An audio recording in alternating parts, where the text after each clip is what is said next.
Welcome everyone. Thank you for taking time out today to join us. Obviously, significant day, a day of days, a red letter day. We'll go on to talk about it, I'm sure, at some point. This is our 17th of our weekly Pimento Network calls and the third of our new Business Development Club calls this year. For those that weren't on our previous calls, please remain on mute unless you have a question, in which case please use the chat box. We want to make the session, as always, as interactive as possible. So please do engage, do let us have your questions as we go through the session. Use that little chat box at the bottom of the screen, little green one, and share your insights and questions with us. We'll record it, as you now know. The reason we record it is that for those people who are unable to attend, we also put it out on the Pimento Agency YouTube channel. So we had a week off last week.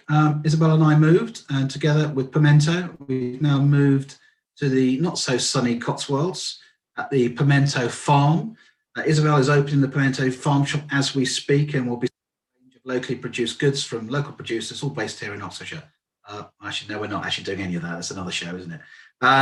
If it all sounds a bit tad far-fetched, don't worry, it is. We are, though, in the country now. So we're beginning to explore the benefits of country life, and we'll continue to run Pimento from here. That said, I'm in and out of London once or twice a week at the moment. So today's session is really about managing clients and managing the pipeline, from the initial approach to optimizing your sales once those leads come in. We've been joined by a Pimento member, Katie Street, and a non-executive director, Brian Hall, who will bring their shared experience to give advice to help you convert more leads under the expert supervision, as always, of Paddy Woods, our own new head of new business. Hi, I'm just going to take over. I think we've lost Stephen. So, Katie, Ryan, can you unmute yourself, please? I'm just going to find your... Everyone knows Katie. Katie has been around running Street for the last couple of years, I believe, Katie. It is, yeah. So yeah, we've I guess we've been, well, Richard, who's Richard? Stephen. I don't know why I always want to call Stephen Richard. I've done that ever since I've known him, for the past sort of 3 years or so. Bless him. Yeah, and he's just gone all Dalek on us. So yeah, I guess we're one of the success stories of the pandemic, and I've been a Pimento member even before I launched Street officially, and I was just doing some consultancy work. So yeah, we've been growing and growing throughout the pandemic, and yeah, now have the lovely Ryan as a non-exec helping us with our growth, but also looking at how we position ourselves. And I think what's quite relevant for today is a lot of you will know me from the kind of attraction part of the new business journey, which we're very, very focused on at Street, because most of the prospects that we speak to, believe it or not, always come to us saying, we just need help getting more leads. And then we're brilliant at the second bit. And then what we found after a couple of years of working with clients is maybe the whole journey needs looking at, and what we don't want to be doing is filling a leaky bucket. So we've been working with Ryan on this new attract and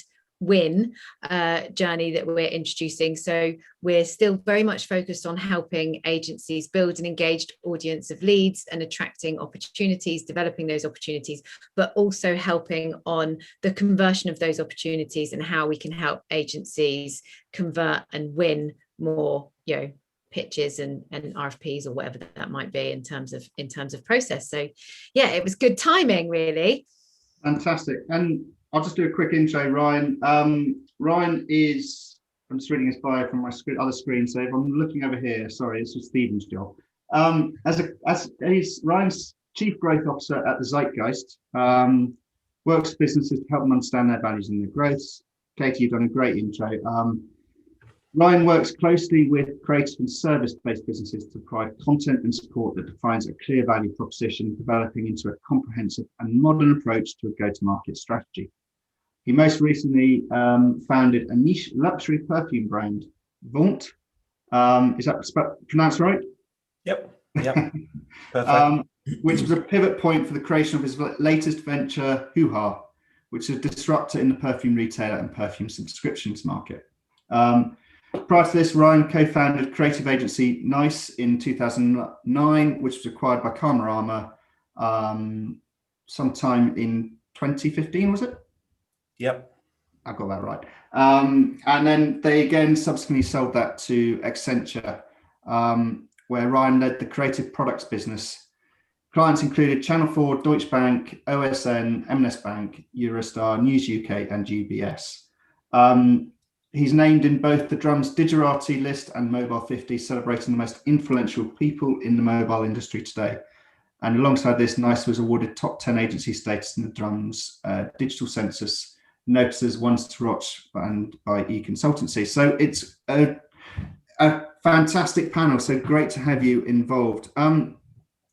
So we've got a great session ahead of us. Stephen was talking, we're managing clients down this pipeline. It's great that actually Katie and Ryan, you've come together to create this sort of full service. As you say, we are a lot of leaky buckets going through this side of things. So Katie, I'm going to start just setting a bit of context into this, so what's going on in the world at the moment.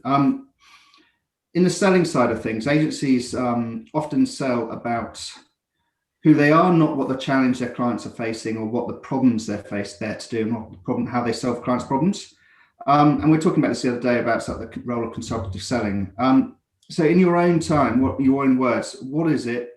How does it work? And what are the benefits of doing it? I think, well, Ryan and I are both big advocates of this, so I'm sure you're going to have stuff to say as well, Ryan, here. But it's got to start with understanding what your value exchange is. If you don't understand why people should want to buy you and what the problems of your audience are, or even who your audience are, then your whole sales process is going to fall flat on its face. In fact, I've come straight from a new business call this morning where we've been talking to an agency about exactly just that. And they had a great run with another a kind of more lead gen focused kind of typical new business agency, which Street absolutely is not, by the way. So they did it in the beginning. I think the agency did, the new biz consult company that they were working with did some great outreach for the first 6 months. They actually got a couple of opportunities, but in the last 18 months have got absolutely nothing. And as part of our process, for free, we've been looking at their strategy and their content and their messaging to the market, and they're an amazing agency. They're quite small, born out of another larger agency, and I think, in fact, he might even be on this call. I don't know if he is, so I'm not going to name. But I think the core problem is that initial message is wrong. So it's so important to understand the needs of your audience. And just very quickly, Ryan and I both have slightly different processes here, so it'd be interesting for Ryan to map how he does it, because we're actually working on our own value proposition with Ryan at the moment. But the things that we tend to look at for agencies, there's kind of 4 core areas. The first one is understanding what's happening in the marketplace and doing some desk-based research. Of course, at Street, we do this all the time for big networked agencies all the way down to small independents across varying different sectors within the agency remit, from PR, creative, digital, etc. So we have a very good understanding to start with, but we're looking at what's happening in the market, what problems are there out there. Google is your friend. Look at the obvious marketing titles, your industry trade press for any industries that you operate in predominantly, and start to understand what noise is out there, what's being reported, what's McKinsey saying, what's the Drum saying, all the kind of typical stuff, which is basic and we should all be doing, but I know we all get bogged down. We don't always do it. Then we look at competitive set. So, what are your competitors saying and doing, and not just what is their value proposition, but what are they talking about on their social channels? Are they getting engagement? What subjects are they blogging and putting insights out about? And what tactics are they using for their new business? Are they doing webinars? Are they hosting a podcast? Are they just developing written content? Are they putting out little videos? Are they, whatever it is they're doing, have a look at it, see if it's getting engagement, and look at the subjects and the content that they're talking about. And then we look at, of course, the internal brand, what your aspirations as an agency are, who, what, where you're trying to get to, what your vision, mission, etc. is, and what it is that you really truly do, because you've got to be true to what you actually are doing and what you can deliver. And then last but not least, and probably the most important one, and if you haven't done this as an agency, I absolutely urge you to do this, is speak to your customers. So speak to the existing brands, clients that you work with, understand what it is that they truly value about you, because if you can do that, I can promise you, well, one, it might unlock some other opportunities with your existing clients, which I know isn't necessarily new business, but more often than not it does. But put someone, on that call, and it can just be a 10-15 minute call with 3-4 questions. What is it that you value about us? Why did you choose us? Can you remind, do you remember how you won them in the first place? How did you find us? Where do you look when you're looking for a new partner? What publications do you trust? Because that will give you some real insights into where you should be present, the subjects you should be talking about, and what they truly value about your actual work together. And more often than not, that's quite different. And then once you can get all those on paper, you should start to spot some commonalities, so you can see what the core problems of your audience are, and that's where you can then map that back to what you do and identify the key things that you should be talking about, and hopefully that forms a value proposition, and in turn will also help inform your content and marketing strategy. So if you haven't done that, then the rest of it's going to fall flat on its face, because you could be talking about, you might be the most amazing agency in the world, but if you're not talking directly to the needs of your audience, the whole thing, to my mind, falls flat on its face, really. I think that's answered pretty much everything. the rest of the conversation. Bye, guys. Thanks for that, Katie. Ryan, do you have anything to add to that? Yeah, thanks for letting me go second, Paddy. I really appreciate it. No problem. Look, I mean, Katie and the street team have a brilliant process, and I agree with all of that. The way that I look at it with any kind of sales and marketing funnel process, marketing ops, sales ops, if you put shit in, you'll get shit out. So if you don't have this foundation at the start, where you really tap into what's keeping your customers awake at night, then there's no point in doing it. Because if all you're trying to take to market is a list of services, then the market's moved on. It's much more mature now. You're not going to really get the cut through that you need. Insert everything that Katie said. I think the things that I'd augment with on top of that is, I go through a process of boundary mapping, and we've done this with Katie in the last few weeks as well. And that's really about understanding who you are in a variety of different dimensions, from proposition, the way that you want to remunerate or charge your client, or remunerate yourselves but charge your client, the culture within the business, the experience that you want to bring to the customers that you have, the tech stack that you may or may not use, kind of a full holistic view. But the purpose of the boundary mapping is not only to understand who you are today, and that should be kind of the core foundations of your business and proposition moving forward. It's where you want to be, and then it's also who you're not and will never be. Because it's great to focus on the things that you are, but sometimes you need that juxtaposed position of actually who you're not. And part of that process helps you get the cut through in the market. And when you go through the competitive mapping, you can understand how you can differentiate yourselves. And it might be a cultural component. It might be a methodology, an approach, a mindset, probably very rarely kind of a technology choice or a service line or whatever it is, because there's probably someone doing the same as you out there. And it allows you to create that proper differentiating kind of ingredients. So when you go through the actual design of the value proposition, you're finding something that is much more meaningful and really brings the personality out within the business. And, Katie and I have this conversation a lot, and it's an old adage, but people buy people, and people want that personal connection. And, qualifying businesses, on size and spend and all this kind of stuff, well, you need to be qualifying the kind of people you want to work with as well, because no one wants a wanker client. And we had a no wankers policy at Karmarama that applied to staff as well, by the way. That's a really important part of growing your organization, growing your pipeline, because if you like the people that you're engaging with, you're more likely going to put the extra effort in and go above and beyond to try and build that relationship and win that work. The other bit that I tag on the end of this kind of entire process is your offering, because ultimately they're going to have a look at something that they're going to try and take off the shelf and buy. And, it's about understanding the flow of your new business. So what are you going to sell every day? What's your core offering? If you're a digital agency, is it an app? Is it a website? Is it maintenance? Is it whatever it is? And then what's the level above that? So where are you trying to get those clients to? Now, this is a business development thing as much as an account management and account development thing, but where do you want to get those clients to? What's the end goal? And what's the ladder or the steps to go, well, if they bought this, they can buy this, and they could buy this, and then we can get them into a premium bracket. And hopefully that's a longer term relationship. But there's also a layer that sits below that, and we call them gateway products. And these are things that you can sell very easily. They add value. They should be good margin for the business. They're relatively quick turnaround, but importantly, they're islands. The client doesn't need to feel as if they're going through a major decision-making process or transformation or a big change in their business to buy them and experience you as a business. And again, kind of the ladder applies from gateways all the way through the premium. And that gives you a bigger story to focus on. And it means that if you build your sales ops model and your team model and commission model and all that kind of stuff correctly, not everyone's focused on selling the big deal every single time. It's like, just get your foot in the door and then have a plan to grow those businesses and those clients through the ladder. I think that's such an important point, Brian. Sorry. But I'm very passionate about this, and probably something that we didn't do ourselves at the street enough, and we're advising all of our clients to do it.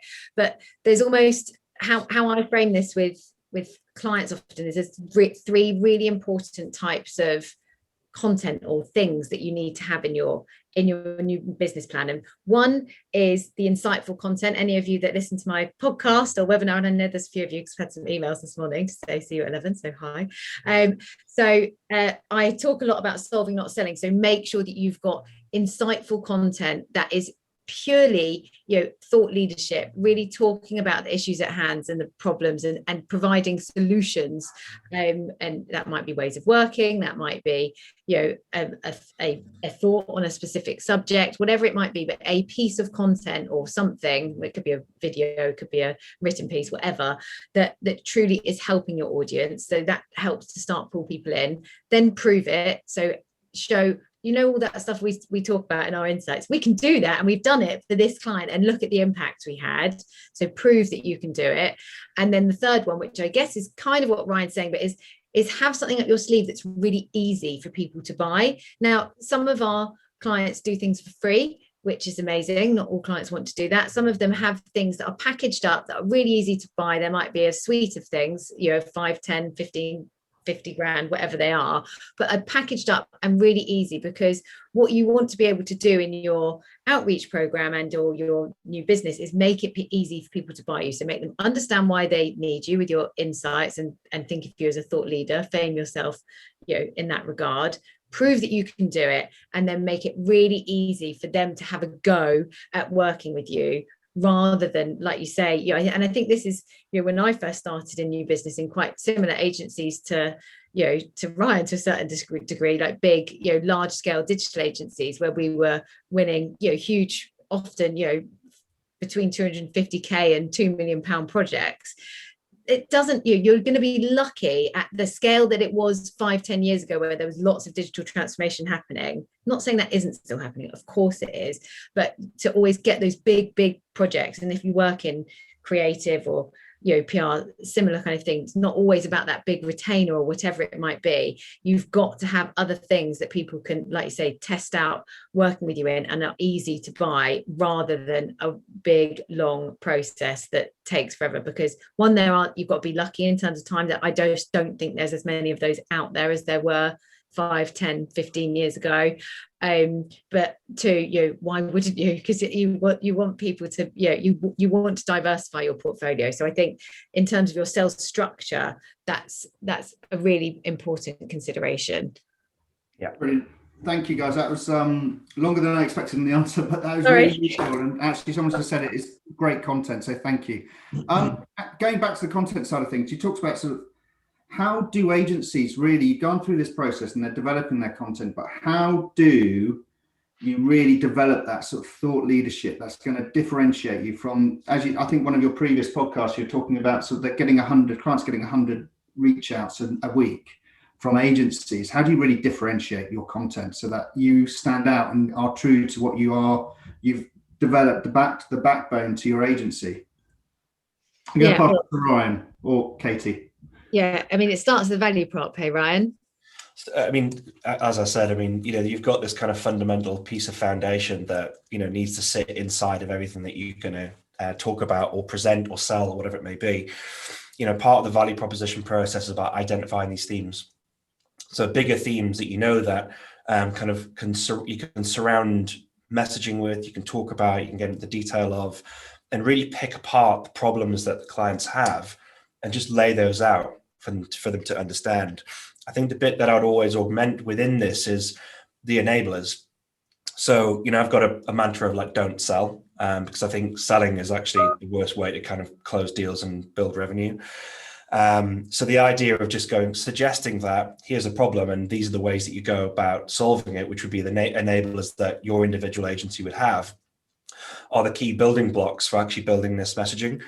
The other thing that I would say is, it's about personality, and getting cut through. You've got to have a personality and an opinion, because if all you're creating is Me Too style content that looks, the titles are a bit boring and the tone of voice is a bit flat, and you've got to really kind of tread through the content.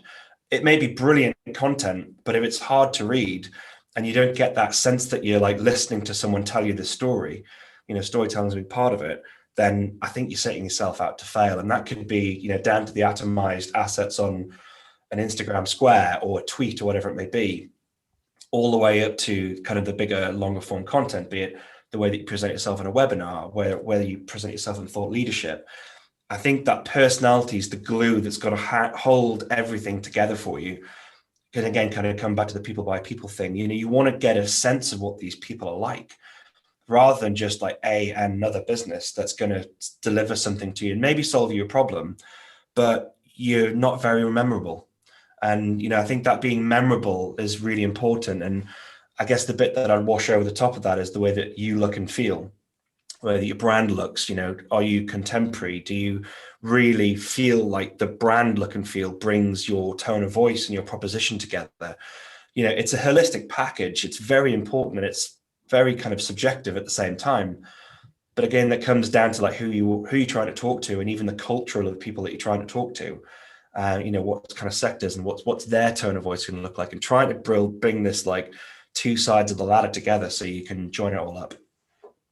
Yeah, I think it's so important to sorry, Patrick, I've always got something to say. You know that about me now. But I think it's so important to look at it holistically. You need to know what other people are saying. The likelihood is you're going to be saying something that maybe someone else out there somewhere is saying, but in a slightly different way. So a big part of it is exactly as Ryan said, it's about the language that you use. And I always, agencies will come to us and they've been doing these really lovely designed newsletters and emails. I'm like, why would someone want to hear from your marketing department? They want to hear from a person. It needs to feel like every single time I talk to a brand, and I had Knight Frank on the webinar that we did yesterday. So sorry for those of you that have already heard this. And tomorrow morning, I'm speaking to the CMO from Boots, Peter Markey. And I always pre-interview them, so I kind of know some of the things. But every single time I speak to a brand, they want to feel like it's personalized to them. So you need to, even if you're doing your outreach en masse, which we do, of course we do, it looks like, and sorry to those of you that get emails from me that didn't realize this, but I'm sure most of you do. We all know what's going on. But those emails are sent to, in my case, hundreds, sometimes thousands of people when they're coming from me, but it looks like it's an email from me. It's got a normal email signature. It's written in a friendly way, like I would talk to you if I was sending an email just to one person. So really think about how you're framing your outreach to get cut through, and personalize it, make the person feel special, compliment them on something, really. And if you're talking to them about, their problem, and you've got an article or something that you want to share with them, then make it relevant to them, make them understand why it's going to help them, read this, it's all, everything in the kind of new business or sales process really is about making it easy and obvious, and doing it in a friendly, nice way, not in a pushy, salesy way. Yeah, I agree. Sorry, Paddy, but Kate makes a really good point, and it's about the persona that you present to the business, to the market. And, I guess the challenge is, it's like, well, if you've got a founder MD who's the best person to sell, and maybe depending on the size of the business, you maybe got a couple of principals that work across different practices in the business, they're going to be busy and they can't necessarily do all the marketing, all the selling, all the conversations. So you need to find ways to scale those. And I think it is about identifying those best fit personas to put to the market. But the scale and the automation that could come behind that, you can build an engine of people and technology that can help you get that message out. But you use the right personas for the right message, the right clients, the right theme. It's just about right fit. And that's when it really starts to get a lot better traction. And actually, just going back to making it easy, one of the things is that it's making it easy across the whole agency touch points with that client. So often you get frustrated. I remember when I was an intermediary searching for agencies, you get a hello at on their website. There's no personality behind it, and it's actually really it's really important to build that personality through every touch point. Just moving this on, I think we talked about sort of the sort of site common challenges and sort of that sort of whole. You've got the lead coming in, the leaky buckets at the sort of start of the sort of. What are the sort of areas where agencies are really falling down and dropping clients in this journey? Because we've sort of talked, there's the length of time now for clients from initial contact to signing up and sort of conversion is increasing, it seems, at the moment. So that means there's plenty of time for the client to drop out of that process or drop out. And Ryan, over to you, in terms of that sort of making sure you're optimizing that approach all the way through. How would you go about from an agency perspective to improve that so you less clients drop out? I think there's two sides to it, and one's much more emotive and one's much more kind of scientific, I guess. The scientific side of things is, what are you doing to track those relationships? Even very, very, very kind of top of funnel. What are you doing to track them and to remind yourself that you need to be stroking them and touching them and sending them stuff and adding value? Not selling, not going, where's the brief? Where's the RFI? Did you like it? And you're going to respond. It's like, let's just shift gear, right? With a tool that can help us shift gear and go, you know what? Once out of 5 or 6 touch points, I'm going to talk about the potential project. Everything else is going to be value add, right? So build a tool that allows you to do that. The emotive side of things is the resilience to keep going, especially when people aren't replying to you. And, that might be a little bit more top of funnel, but, it works all the way through the funnel. It's quite disheartening when you're not getting any responses to anything. And, if you've really tried to ingrain yourself in that client relationship, you might have got them off email, you might have them on WhatsApp, and you might have their telephone number, and who knows, you may have even stalk them on Instagram and have kind of reciprocal followership, whatever it may be. And if they just go quiet on you, then it's a hard thing. But you've got to just stick in there. So if you've got the tool to support and help you remember to do these things, you've got the assets and the library and the content and the value add to fill that kind of white space, gray space, whatever it is when you're trying to communicate with them. You get into a position where they see your name drop in their inbox or pop on their phone screen, and they don't go, oh shit, what does Katie want now? Instead it's like, what's Katie got for me now? It's a huge, huge behavioral shift in the way that you've built that relationship. And as long as you can hang in there, the whole kind of ethos of don't sell for me is like, it'll come good at some point. It's a bit kind of hippier, but I guess I've spent a bit of time in Karma as well. But what goes around comes around, and it should come back to you. If you're not being a salesperson and just chasing the deal, you're actually just trying to build that relationship and add value at every possible touch point. It took me like something like 5 years to win the first direct account. Most people will just give up. Send an email, oh, they didn't reply, I'm going to give up. 2 months in, you've had a bit of conversation, but you just forget to follow up, and it's like, oh, it's just not going anywhere. And frankly, that's just not good enough, right? And you just got to keep going at certain levels. You might change the frequency of the way that you communicate with them. You might change what you communicate, when you communicate, but have the resilience to stick with it, unless they come back and say, look, just bugger off, like I'm sick of hearing from you. Then you go, okay, fine, I'll take you off the list. But this is down to the one-to-one bit. This goes beyond the automation piece. But if you can get those 2 elements right, so no one can remember to do anything, so put a tool in place to help you to remember it, and then just be resilient to build those relationships over time. Brilliant. Katie, do you have anything to add to that? I do lots. I'm not going to put all of them out there. I mean, you were talking about where do we think it's broken, right? I think there's lots of stages throughout the journey that it's broken. We've talked about the biggest one, which is obviously initially not having the right messaging or value proposition. The next one that I think Ryan's highlighted here is not having an ongoing marketing strategy and new business plan. People go, oh, we're quiet, I need to do some new business, and hope that suddenly you're going to land all the right deals. The right way to do new business, to make it easier for yourself now and in the future, is to continue to do things. So develop a content strategy, marketing plan, whatever you want to call it, and do it regularly. Keep doing it. Keep pulling people into that funnel through your social channels, through your hopefully email outreach, through all of the different ways that you're able to pull prospects in. Keep it going. You can't, and then if you have an opportunity that doesn't happen, pull them back into that funnel. Make sure that there's weekly, monthly comms going out. You're continually engaging with those people, and make the tactics that you use easy for you to do, and make sure that you can shatter that content down. I talk about shattering content a lot because super important. For instance, I do the podcast and a webinar because I find them easy to do, and as you can all tell, I talk way too much.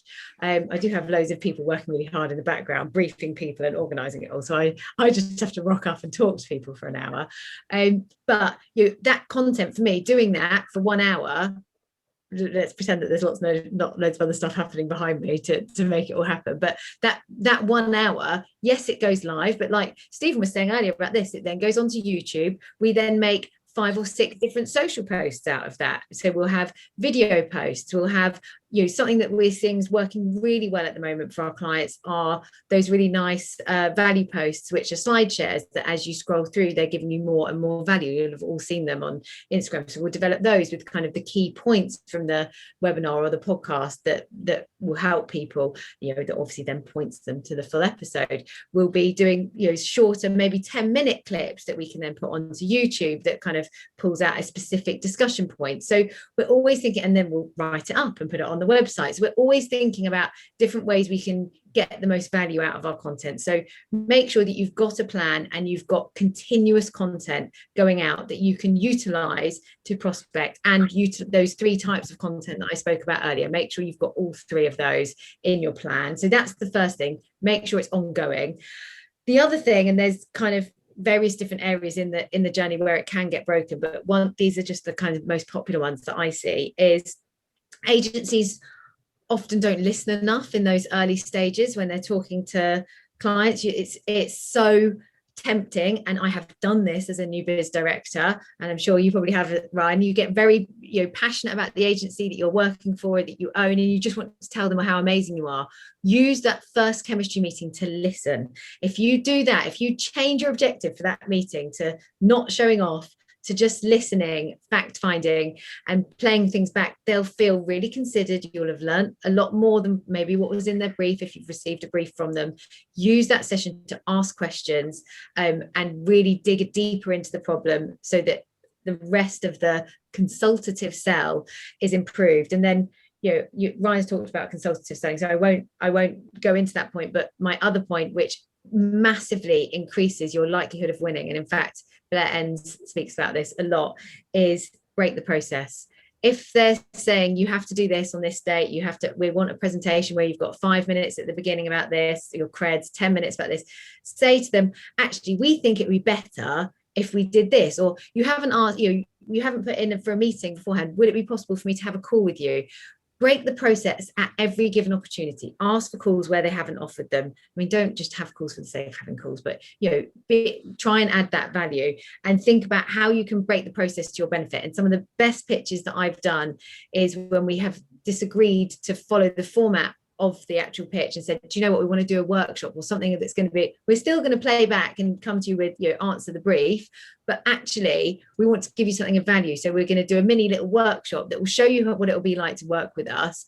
And then not only are you actually working with them and it's a bit more fun, but you've also got something to go back to them with afterwards, which lots of the other agencies that are pitching may not have, because they've just delivered it all in the pitch, that you go, cool, thank you, we're going to take that away and we'll play it back to you next week. So you've got another getting in touch reason. And I've had, you know, people that we've ended up winning work with chased me for stuff going, have you got it ready yet? I'm like, no, we're sending it next week. Or, you know, obviously make sure you set when you're going to send those things. But yeah, break the process, make it collaborative and consultative. I think really important. So yeah, if you can do all of those things, you'll be on fire. Brilliant. Thank you. I think there's so much more we can talk about. I'm just going to bring a couple of questions from sort of the call so far in the chat. So, Chris, when we were talking about the product side of things and actually those sort of little islands that are really important to be able to sell, and actually it just means that it adds value to the clients, it simplifies things. The question Chris came up with from Proco was, would productizing services as a package improve the ease of how clients buy? I think you got to imagine kind of just normal human behavior, right? You want to walk them into your virtual shop, right? And go at some point, like, look, we can offer you all of this stuff, but because, as Katie said, I've listened, we think actually you probably want this, but you might want to start here. So rather than worrying about this big thing that's going to be a big consideration purchase and so on and so forth, why don't we start with this little thing here? And it's literally, you know, it's going to be a bespoke output, but what they're doing is they're buying a package that they know features and benefits. They know what it is. They know what they're going to get. They know how long it's going to take because it's a regular thing that you do that you're expert at. And they know the value that it's going to create. They know the price, and then they literally go, well, so that thing's $5,000. And I'm going to get this, and I'll get it turned around in 2 weeks. Yeah. All right. Yeah, I'll buy that. You know, because you want to design these things so they, again, depends on the sector that you work in. They should be procurement beating, or they should be at least in the discretional spend bracket for buying clients. So, you know, it might be $5,000, it might be $7,500, it might be up to $20,000, maybe $30,000. I mean, we had a couple of $30,000 gateways at a nice agency, but they're things that clients can buy, and it's just, they're almost throwaway, but it just allows you to establish that kind of land and grow approach where you've taken some money off them, which is really important, because sometimes doing things for free, it doesn't bring the right level of value with it because it's for free. Even if it's a nominal fee, it's better than free. And it allows you to, as Katie said, you know, kind of break in the pitch process, but you can experience what it's like to work with you. You can show the value that you add. You can build the relationships beyond the procurement process or beyond the very simple relationship. You can start to embed yourself in that business and show the value you can create. Brilliant, thank you. And there's another sort of question. We're talking about sort of building that the right type of customers based on your behaviours and stuff like that. And the question was from Ross. How have you personally discovered the right kind of clients beyond the segmentation of sector, size, geography, etc.? Shall I bring Ross? Do you want to be brought into this? Do you want to unmute yourself and quickly ask the question and give a bit more of a background to it? Yeah, sure, Paddy. And I think what was driving it for me is it's a challenge that I've had. I think it's the right message, Ryan. If I look at our existing clients and the common theme that sits across them, it's not sector. It's not even who they're trying to be attractive to. Sometimes it's a consumer, sometimes it's a partner. And it's how do we find that and get the key elements of what makes the right client for us beyond thinking, you know, we can be successful in retail, we can be successful in financial services. So how do we find the right kind of clients to work with? Yeah, I think, you know, these kind of sector agnostic problems that you're trying to solve comes back to the value proposition, because if you don't know the problems that you're going to solve, you can't talk about those solutions. I mean, even if it's completely agnostic, you need to talk about the problems that you solve. And, you know, from a business development and agency growth perspective, sometimes it's hard to jump from, you know, 3 or 4 core sectors into a new sector because, oh, we haven't got the case study. Well, you might well have the case study because a problem in travel is the same problem as in finance, and you can jump that across very easily. So I think if you're problem/solution focused, it gives you much more of an ability to qualify. The other thing I'd say is you really need to be out meeting people, and it comes down to chemistry. And I know it's probably been a little bit difficult this last year and a bit, but finding the right customers, you know, if they're kind of a very kind of broad set of sectors, it comes down to that culture, that ability to build a relationship. Do they want to engage with you? Will they take a call? Do they just want to dump stuff on email? And none of those things are right or wrong, but you've got to decide whether those behaviors that the client's portraying are right for you. So at Nice Agency, this is corny, but we always wanted to be working with nice people because we thought we were nice as well. And, that all kind of wins out, work hard, be nice to people. And if clients were like sending us a brief and going, well, we won't even get on a call to have a discussion with you, they're out. That's definitely culturally the wrong place. And we might get the sell, but it might just be a one-off project and it never turns into anything more meaningful. And actually that's quite costly to an agency. That first project is usually a lot harder because you're absorbing the pitch costs, because most people don't try and recoup the pitch costs because everyone's worried about pricing and all that kind of stuff. Really, if you can be a bit harder on the qualification piece, which means you've got to have a lot more in the top of the funnel, a lot of conversations, a lot of activity, so you can funnel the right amount of people through, then you'll end up doing better work, 100%. Brilliant. Katie, do you have anything to add to that? Or No, I agree. I guess a big part of it for us is often clients are very prescriptive about their audience and who they should or shouldn't be speaking to. I would just say, of course, start with your core audience in terms of your engagement strategy, but try new audiences. The world is changing constantly, and I think exactly like Ryan said, if you're going with a problem focused, solution driven approach to the market, there'll be other sectors, markets and people that potentially have the same problem. We, for instance, at Street, we're all I do is talk about how we help agencies attract and win new clients, and that's our message to the market. In our very short existence of 2 years, I've attracted 2 clients. In fact, now my biggest client is a totally different B2B type client, which we have attracted, which if I was going, oh, they're not my audience, I wouldn't be working with them. And we do amazing work for them, and they're our highest paid clients. So I would also, problems there, right? The same problem, exactly, same problems applied. And actually their CMO is the ex-CMO of Debenhams. She's just moved across, so you can find out who it is now.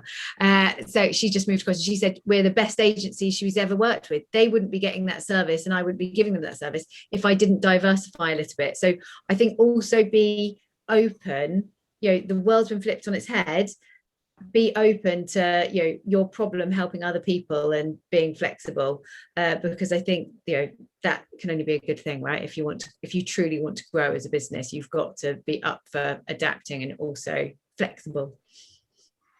brilliant, thank you. Stephen, I'm going to bring you in. You've got a couple of questions you put in the chat, so where are you? I can't find you. Do you want to unmute yourself, Stephen?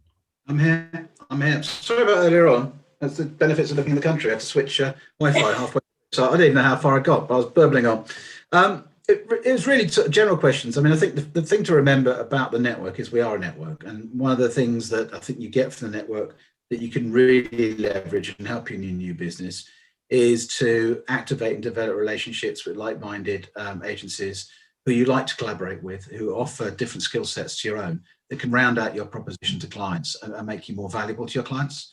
One of the things I think we've been talking today is about new business, and I always believe if you invest in your relationships with your clients, existing clients, and that can lead to all further opportunities. So always have both a new business strategy, but also have an existing business strategy. At the start of the year, or even before the start of the year, think about what you can do to make that client's life better, easier, either at a personal level for them. David is on this call, who's a sort of past master of account handling. His view on account handling was always about actually how can I help my client get the next job? What can I do to actually push them up the corporate slope, as it were? So just understanding what's motivating the individual as well as the company, and how we can help them to achieve business and professional objectives, and how you can be part of that solution and extension to their team. And the other thing is, the benefit of the network is that we are so diverse. I mean, we've now got just over 200 agencies, about 5,500 people. You will find within the network there are people you absolutely love working with and you want to do more of it. And I suspect, and it's only human nature, there'll be other people actually in the network you meet with who actually, frankly, you would rather not work with. But the truth be told is that that's true of life in general. And therefore, back to Ryan's point, decide who you want to work with, decide how you can round out your proposition, pitch together, and also try to pitch together before you pitch. And by that, what I mean is you need to come across as a single entity and as a team, even though you can fess up and be upfront with your client that you're part of the Pimento network. We offer a full range of services. I'm working today with Fred from this agency and Mary from that agency. You still need to come across as a team, and that requires, I think, some investment in time on your part. So you can say, right, we're an advertising agency, we don't buy plan or buy media, let's develop the relationship now. So when it comes to a point where we're in a pitch, we actually can act as one. That's a simple example. So those are just kind of both tips, not necessarily questions. But I suppose if there is any question, Paddy, it would be to you, which is how can members of the network and would-be members of the network leverage the membership and leverage the expertise that sits in there to make them better when it comes to pitching? Good question. I think there's lots of ways they can do this, which is, one, you've got to get to understand each other. And it's about building out the right partnership strategies and building out the right partnership approach. So once you've found your sort of partners within the network, it's really about sort of working together to develop the right content. So who's going to own the client relationships, who's going to be really looking to push that sort of button and be the one that's going to take on that responsibility. And that's could be down to the team shape, it could be down to the personalities, it could be that actually you've got the agency you're partnering with has got a bigger sort of resource behind it to help bring that resilience back into the sort of conversation. Because there is lots of time when smaller agencies, it's often to the founders, and the founders, it pushes back down their to-do list because they've got so many other things to worry about. So it's really about sort of actually delegating that responsibility and finding out things. It's also about finding out what that partner's, that tone of voice you want to go to clients with, and being that sort of personality and showing actually we're there together and there's a reason why we're together. But it's also, it's not about that, going back all the conversations we've had, which is doing the same thing you do to your own agency, do that to the partnership as well, and look at sort of what that opportunity is going to be, what are the value, what are the content, what's your, and building that out. So you're going to have lots of these streams going on. So it can't be stop start. It's got to be ongoing, and it's got to be valuable to both parties. Anyone, Katie, Ryan, anything else to add to that? No, I mean, partnerships, I have noticed, have become more and more important, I think, amidst the pandemic. So it's thinking about, I guess, when you're doing your new business planning, your channels to market, if you're a Pimento member, then partnership should be part of everyone's new business plan. But I think as a Pimento member, don't forget to promote yourselves, speak to your, partner directors, speak to your partner director.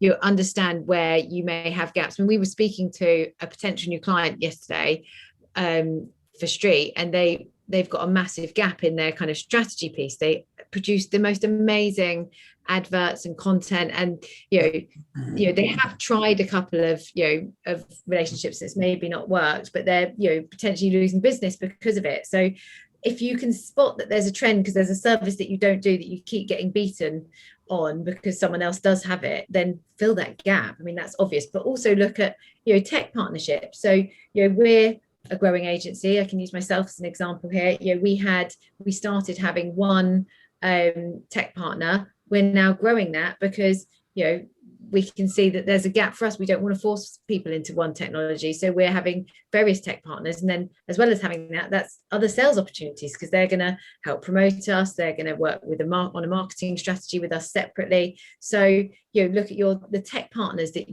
technologies you already use. If you're a digital agency, you're going to have hosting partners, CMS partners, CRM partners, potentially, marketing platform partners. What kind of marketing activities and plans and go-to-market strategies can you have in place with those? It can be a full-time job, but it's so worth investing time in because certainly when I've led new business at agencies, we would have sometimes over 50% of our opportunities coming through certainly tech partners. We weren't lucky enough to have Pimento around then. I'm talking about earlier in my career, but I think utilize your networks, utilize your tech partners, because there's an awful lot that can come out of that. Yeah, and reframe the word partner as well. I mean, partners are important, but I guess it assumes that you're going to do some work with them. It might be that some of those partners are just purely referrers, and actually, Yeah. you know, that's a really good way. Just take the work and find a value exchange. I guess, you know, Kate's covered a lot of it there, but the one thing I'd say is, like, don't freak out about something looking or sounding competitive, because there's enough work out there for everyone, you know, still. And sometimes it's great to be able to have conversations with competitors who can become friends. And I've had many of these over the years, and some of my best friends were competitors. And arguably, Katie and I could be competitive in some respects as well, although Street do a lot more than I ever could, for sure. There's just great opportunities to work together, or at least just share knowledge and share insight and share some war stories, you know, and kind of, if things have gone wrong, lick your wounds with people who will actually understand what's gone wrong. And sometimes you need that from a direct competitor.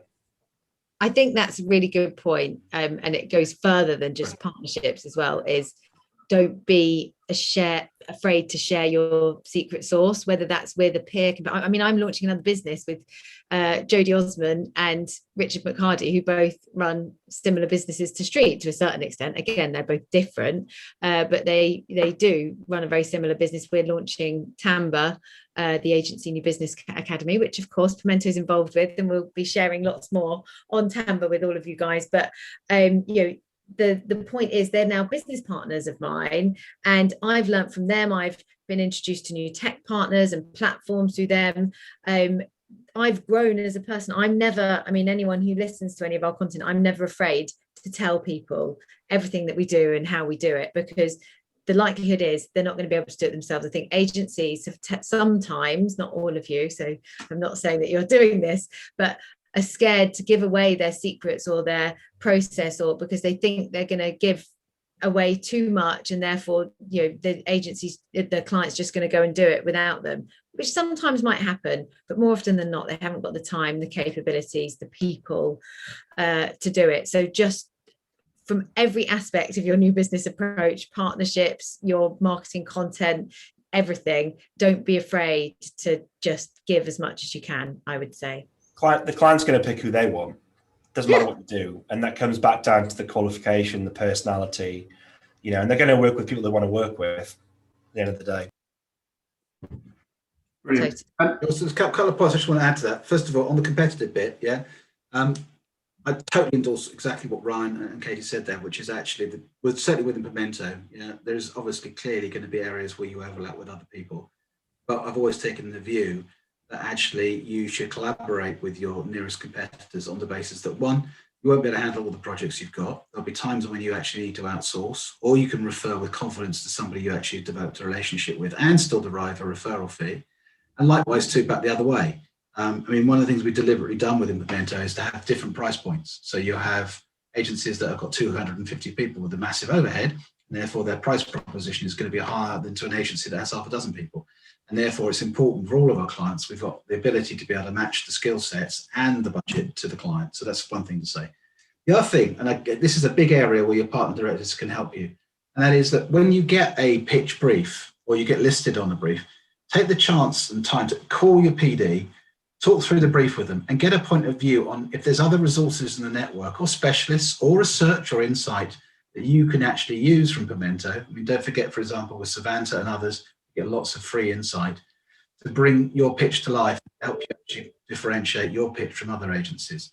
And equally, it might well be that actually there are parts of that pitch list that you can't execute, but if through collaboration and working with Pimento, you can offer up all the services that might be required on that pitch, you've got a stronger chance of winning the business. And then the final thing I'll say, and I will shut up, is that when it comes to pitch reviews, both before and after, please share your pitch documentation and the pitch you're going to make with an objective third party. Share it with the PD, get them to read through it. If you build enough time, build an extra day into the process, get someone who's got nothing to do directly with that pitch to look at your pitch and review it for you and just have a point of view. We're all consumers, we're all marketeers. It's quite useful to get that external perspective, because sometimes the bleeding obvious isn't bleeding obvious because you're just too close to the exam questions. And now I'll keep quiet. I think we're about to run out of time. We're sort of coming up to the end of the hour. I think we could carry on and talk a lot more about this subject. I think we've had some really interesting insights and sort of discussions, and I think there's some really good sort of tidbits that have been given to the memberships and people on the call. So thank you. I think what we're going to be doing is, as one of the things we've talked about is content. We're going to be sort of writing a blog about this, and we'll be sort of cutting it into different ways. So, and that'll be coming out on our social streams and everything like that. So watch out for it. And if there's any questions you've got and you want to ask any sort of opportunity or sort of discussions, then please do drop me a note and I can share them with Katie and Ryan, and we can come back to you. But do sort of keep in touch, keep sort of talking to each other. Stephen, do you have anything else to wrap up with? Just a couple of things. Obviously, we'd like to thank Katie and Ryan for their time today, and for all of you for joining us. Next week, we're going to be welcoming back Oliver Wright from Savanta and Annabelle Dunstan from Question and Retain. They'll be presenting their quarterly updates on consumer and business sentiment, an update on the work that Annabelle's been doing with her tracker of independent agencies. So we've got the Q2 results in from that, and it's worth having a look at how things are changing as people go back to work. And Oliver's rolling survey, which has been in place throughout the pandemic, is a really interesting way to get up-to-date information on how the UK, US and other markets are feeling and coping, and how people feel more generally. Again, it's really useful pitch fodder. You get a lot of really good stuff from that. He's very, very happy to share that with you. So tracker covers 5 key areas: concern and impact, home and work, out of home, retail, and news sources and political approval ratings. So we'll be able to see what's happened to our former head of health and whether his political rating's gone down. You can only imagine. So next week, same time. Thank you once again. Have a great week, and come on, England.